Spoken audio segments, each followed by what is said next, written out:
Being an empathetic teacher is one of the main factors for an effective teaching. And we are lucky empathy is not content specific. On the contrary, no matter what you teach, you can be an empathetic teacher. But how? Teaching with and about empathy should be based on the management of your social emotional skills.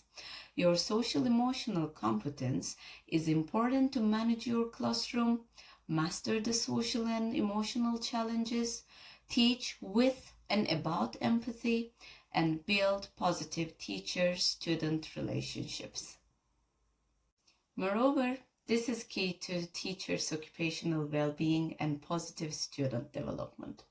To teach social emotional skills, we need to be aware of our own social emotional skills as educators. Only then can we model and teach those skills to our students. As a starting point, both educators and students need to feel valued and safe. In Half the Book series, Faber and Maslish offer ways to acknowledge students' emotions and thoughts in an empathic manner. The fundamentals are 1. Listening to students attentively and responding with affirmative words. When students talk, listen attentively by looking at them and responding with short words or sounds like, oh, or I see. 2. Naming students' emotions to validate them.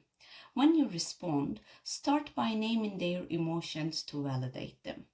You're feeling anxious, or it can be frustrating. Make sure your tone of voice is genuine and matches their emotional intensity. Instead of saying you must be upset, let's try you must be upset.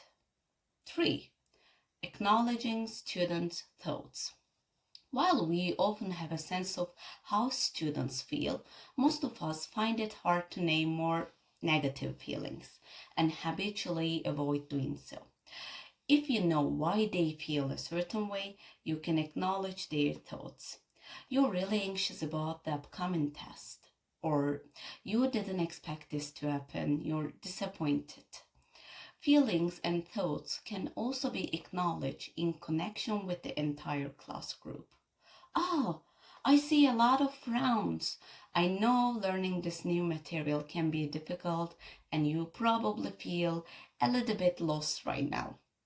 Depending on the age, you can acknowledge their thoughts by talking, writing, drawing, sculpting, or singing their feelings.